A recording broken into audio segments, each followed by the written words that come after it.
بالآخر غدرت بي كسرت شبيرة، يعني ما توقعتها من الغريب، توقعتها من أي وحدة بس ما توقعتها من عندها. راسلتني قالت لي ملا، قلت لها ها، قالت لي أنا أحب حبيبك وأريده، وإذا والله العظيم تقلي والله بس أنزل من عندكم أموت من القهر والغيرة. قلت لها ليش؟ قلت لها ما صدقت والله ما صدقت، لأن أنتي أختي أكثر حتى من أختي. قالت لا أنا من هاي اللحظة مو أختك، وإذا ما تعوفينا خلال أسبوع حتشوفين شي ما يعجبك، صورك ومحادثاتك كل حين حيوصلن لعمامك. طبعا أنا يتيمة الأب عايشة ويا والدتي عند خوالي. المهم فقالت لي إذا ما تعوفينا خلال أسبوع حتشوفين شي ما يعجبك. قلت لها شو تسوين؟ نسوي ما راح أعوف للموت. قالت تمام. خلال أسبوع اتصل علي عمي قال لي ملاك هسه تجي ما تجين انتي احنا نجيك. قلت لهم ها شكوخة ماكو شي ما اعرف شنو، لا ماكو شي بس هسه تجي. طبعا خبرت والدتي قالت امشي خل نروح. رحنا انا والدتي، وصلنا البيت عمي. طبعا انا عمي كلش متحكم بي ومتشدد علي، يعني كلش متشدد علي. فأخذ جهازي قال لي جهازك وين؟ أخذه مني قال لي فتحي إلي، فتحته إلي. طبعا أنا ما أخلي محادثة ولا أخلي اتصال ولا أخلي أي شي، بس صور أخلي صدق.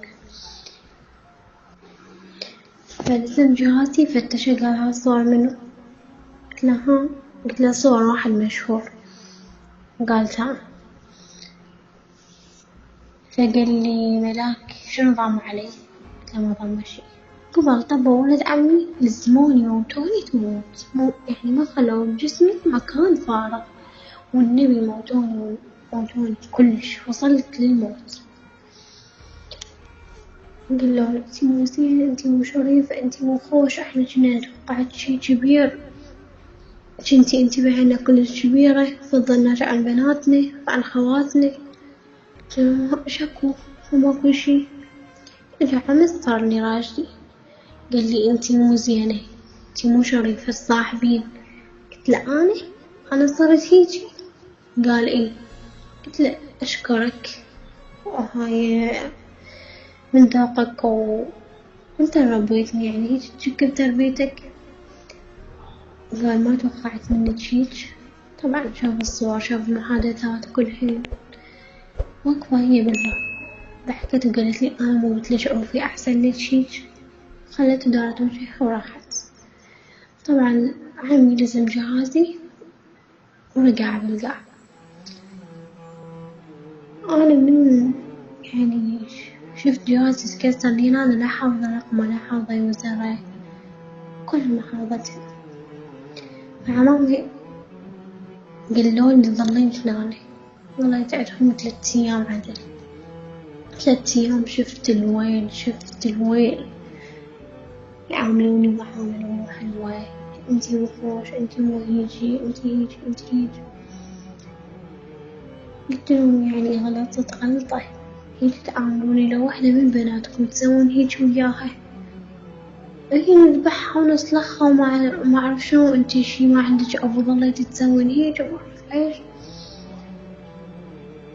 المهم فحبيبي ايش عباله أنا خنز حكي بنت عمتي وعرفته. خلى غير السيم كارت مالته، غير المزارات مالته، غير الأنستي وعرف شنو كله غيره. المهم فعندي رقم أخته، راسلت أخته قلت لها وين حبيب؟ قالت نايم. انتي منو؟ قلتلها أنا حبيبته. قالت هلا بيج عمي ما أعرف شنو، سلمت علي وهاي وحكينا وسولفنا. قلت لها انتي مو رقم أمي عندك؟ قالت ايه. قلتلها تزي وياك أنا أسلمه بصراحة. قالت خو ماكو شي. قلتلها لا ماكو شي. دزت لي رقم أمي.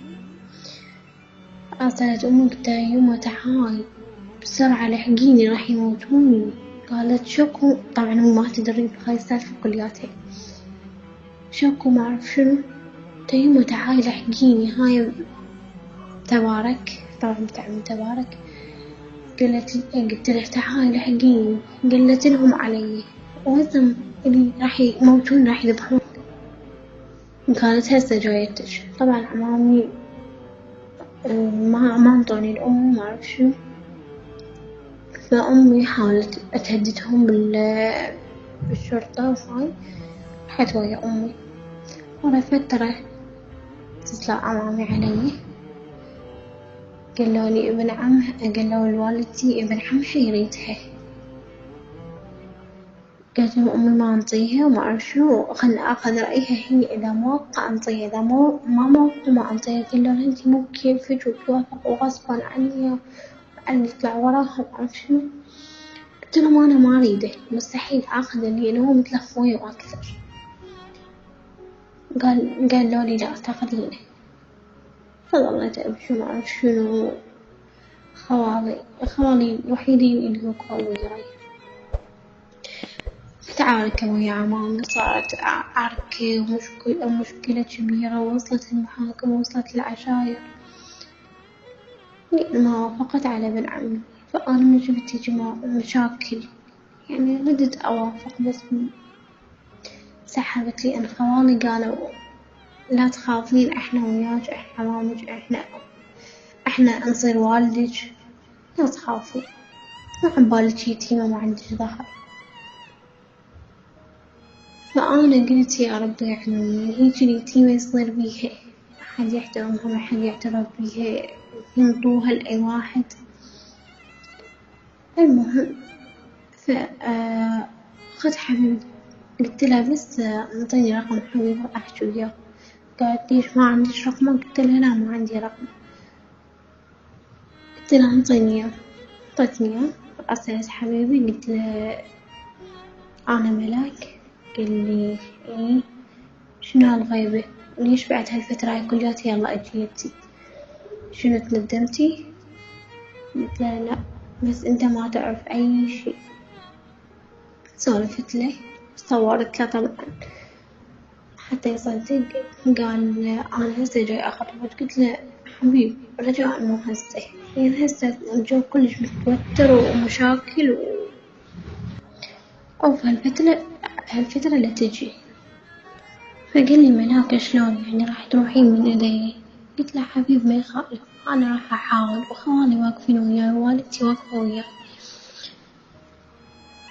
فقال لي ملاك فتوى خليني أتقدم لك وننهي الموضوع وتصير الموضوع رسمي. قلت له حبيب والله بنستهدى الأمور، أخليك تجي أنا هسه إذا أنت تجي أنا رافضة من عمي، وهسه هاي المشاكل كلها. ويقولوا لي فضلتي الغريب على ابن عمك، أكيد عندك شي وياه. قال هم صدق. ورا فترة حبيب اختفى، يعني أسبوع عدل اختفى. أراسل أخته أخابرها قالت حبيب بالمستشفى كلش مريض ومتخبط. قلت ها ليش شكو ما أعرف شنو؟ قالت لي غير أنتي خاينة، غير أنتي غير كله بسببك، غير ما أعرف شنو. قلت لها شكو شو مسوية أنا؟ قبل دزت لي صور ومحادثات. تحجبت أنا مو مراسلة أحد ولا. قالت لي بتعرفي دزتهن الحبيب، مو هاي صورك ومحادثاتك من إنك تحبين واحد ثاني وعندك علاقة ويا واحد ثاني. قلت لها مستحيل يعني حبيب ما يثق بيه. قالت لي عاد هاي الصور والمحادثات وملاكي وحبيبتي ما أعرف شنو هاي ملاك؟ ليش ولك ليش؟ وتبكي أخويا حيموت بسببك، أخويا انجلط بسببك، ليش خليتيه يتعلق بك؟ ليش خنتيه؟ قلت لها والله مو أنا، هسه راح أجي بغداد. قلت لها والنبي